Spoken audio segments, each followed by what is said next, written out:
एकदा गावाला भयंकर दुष्काळ पडला म्हणून भैरोबाच्या मंदिरात ग्रामसभा भरली होती. अख्खा गाव जमा झाला होता. पुजाऱ्याने देवाला कौल लावला होता. त्यानं सभेला निक्षून सांगितलं होतं, महादेव नावाच्या माणसाचं भयंकर पाप झाल्यामुळं आपल्या गावाला हा दुष्काळ पडला आहे, असं मला देवानं दृष्टांत दिलाय. लगेच महादेव नावाच्या माणसांची चौकशी सुरू झाली. गावात 5 नावं सापडली. एक सरपंच, दुसरा दुकानदार, तिसरा डॉक्टर, चौथा शिक्षक आणि 5वा कुणबी होता. योगायोगानं सगळेच सभेला हजर होते. सर्वांनी आपापली कबुली द्यावी असं सर्वानुमते ठरलं. प्रथम सरपंच उभा राहिला आणि म्हणाला, मी मान्य करतो, माझ्या हातून 2-3 पापं घडली असतील. पूर्वी माझ्या हातून एक खून झाला होता. माझ्याकडून एका स्त्रीचा विनयभंग झाला होता. एका भ्रष्टाचार प्रकरणातही मी गुंतलो होतो. पण मी या सगळ्यांची शिक्षा भोगलेली आहे. यानंतर चष्मा सावरत दुकानदार उभा राहिला. मी धान्यात भेसळ करतो हे पाप आहे. मी वजन काटा मारतो आणि सतत थोड्याफार खोट्या नोटाही वापरतो, पण याचा पश्चाताप मी नेहमी करत असतो. देवाकडे माफी मागत असतो. त्यामुळे मला शिक्षा ही तुमची मान्य नाही. लगेच कोणीतरी मागून डॉक्टर असं पुकारलं. डॉक्टर अपराध्यासारखे उभे राहिले. मी पेशंटला भरपूर लुटतो असं लोकांचं म्हणणं आहे. माझ्याकडे सर्टिफिकेट नाहीत. कंपाऊंडरचा मी डॉक्टर झालोय. रोगाचे निदान माझ्याकडून चुकतं हे तुमचे आरोप आहेत. पण मी लोकांचं भलं करतो. लोकांसाठी डॉक्टर हा देव आहे. त्यामुळं मला तुम्ही शिक्षा करू शकत नाही. आता मास्तरचा नंबर होता. मास्तर घाईघाईत उठले. मी मुलांना शाळेत नीट शिकवत नाही. मी शाळेला दांड्या मारतो. मी वशिलाचा तट्टू आहे.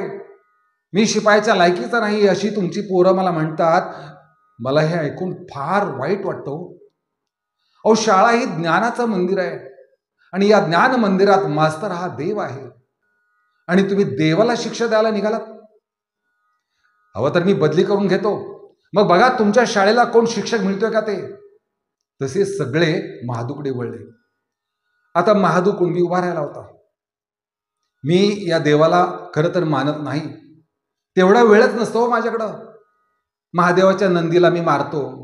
शेतीची मशागत करताना किडा, मुंगी, साप, उंदीर यांचे जीव आमच्या हातातून जातात.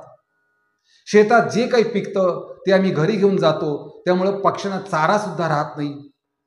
मला वाटतंय देवाच्या दृष्टीने हे पाप असेल. त्यामुळं आपल्या या गावाला भयंकर मोठं दुष्काळाचं सावट पडलेलं असेल. हा तर खरा कुणब्याच्या मनाचा मोठेपणा होता. पण न्यायाच्या जागेवर बसलेले न्यायाधीश मोठ्यांचे बटीक असतात हे दिसून आलं. सरपंच, मास्तर, डॉक्टर, दुकानदार, पाटील यांच्याकडे बघत त्यांनी निकाल तयार केला आणि म्हणाले, दोषी महादूनं अनवाणी पायानं कमरेला वस्त्राऐवजी वल्कल नेसून डोक्यावर पाण्याचा हंडा घेऊन गावाला प्रदक्षिणा घालून 10 हांडे पाणी भैरोबाच्या अभिषेकाला आणून द्यावं आणि देवापुढं 10 वेळा लोटांगण घालावं. आज पुन्हा एकदा भोळा भाबडा कुणबी हा महादू मोठ्यांच्या कपटीस्थानाला बळी पडला होता. बळी तो कानपिळी म्हणतात ना, या म्हणीप्रमाणे देवाच्या दारातही त्याला न्याय मिळाला नव्हता. त्याला प्रामाणिकपणाचं वाईट फळ मिळालं होतं. महादू कुणब्यानं आनंदाने शिक्षा भोगली. त्यानं 10 प्रदक्षिणा घालत आणलेल्या पाण्यानं भैरोबाला अभिषेकही झाला होता.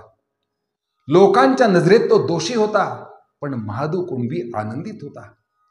आपण आणलेल्या पाण्यानेच देवाला अभिषेक झाला याचा त्याला आनंद झाला होता. त्याचा आनंद गगनाला भिडला होता. रात्रभर पाऊस पडत होता. सारा गाव आनंदात झोपला होता.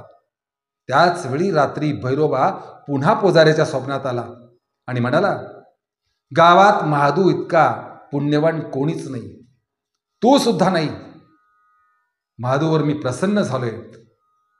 अरे, बळी तो कानपिळी म्हणतात ना, ते यांनी हे पुन्हा एकदा सिद्ध करून दाखवलं.